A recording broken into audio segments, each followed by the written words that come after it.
So the last pathway that we're going to walk through, again, is another option that you could address, is focusing more on the spine. We know that it's really important to create this kind of proximal stability before we have that distal strength, or we have those limbs moving. So we want to make sure that our pillar is nice and tight as we go through that position. You can see, again, in my wonderfully drawn stick figure, he's got a nice neutral spine. We want to see that same thing throughout. Most people have a big problem with getting into that thoracic extension particularly, so we're going to emphasize that a little bit as we go through. And then also resisting a lot of those forces going the other way. So we'd start with maybe a soft tissue piece, mid-upper back could be a foam roll, trigger point, whatever it is, right? Just to get some signals into that space. Now we're going to go into our quadruped with our T-spine extension or flexion. You might call it a cat camel. Again, it's very prominent in kind of the yoga circles. But what we want to look at is this nice segmental movement. We want to move from more than just one point on the spine. Most people have what's called a thoracic hinge. There's a hinge point. We were meant to move through every single vertebra, but a lot of people, just because of how they move day to day, they lose that capability and they only end up moving through one element. So that's what we're trying to do here, is start to mobilize that and move that around a little bit. Now, we know that a big piece of stability within the spine is going to come from breathing and our diaphragm. If we can't control our breathing, we're going to start to lose that postural integrity as we go out. So Stefan's going to demonstrate. You may have seen a lot of variations of this, but what we're going to use is this long foam roll if you've got it. You don't necessarily need it, but then we want to add a kettlebell or a dumbbell or some type of implement. It doesn't need to be super heavy. In fact, you'll see how much Stefan struggles on this one, and it's not that heavy of a weight. It's just because it's a challenging movement. You could also have people set up against the wall with their feet flat, which again, you talk about making shapes, really just puts him at the bottom of that squat. So we're already preparing him for that squatting motion.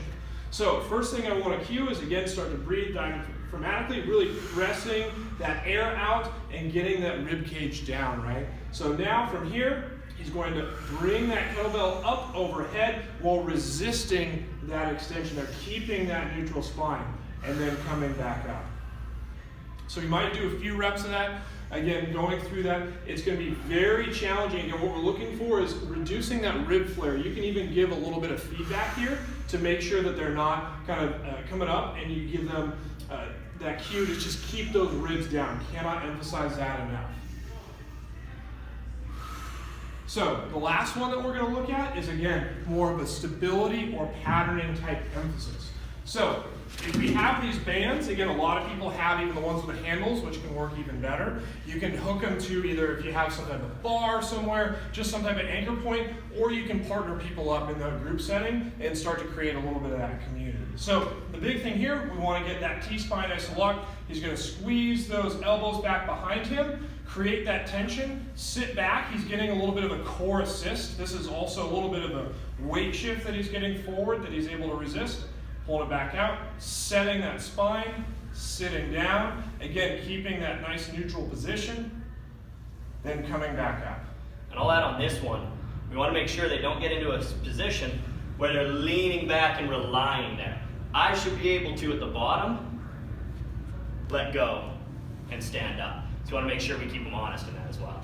Absolutely. So again, that's the last pathway that we're going to show you as an option. There's certainly a ton more. We didn't talk about patterning hip extension.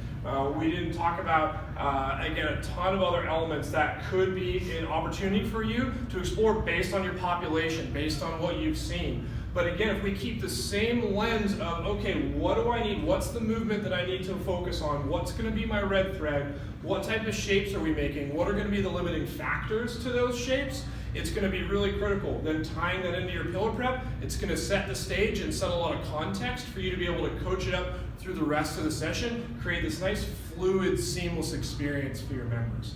So remember, you don't have to do all of this. Pick an emphasis for your day, have it seeded throughout, start with what's going to be the biggest buckets, and then reverse engineer, and you're going to set yourself up for a lot of success to be able to create that red thread experience.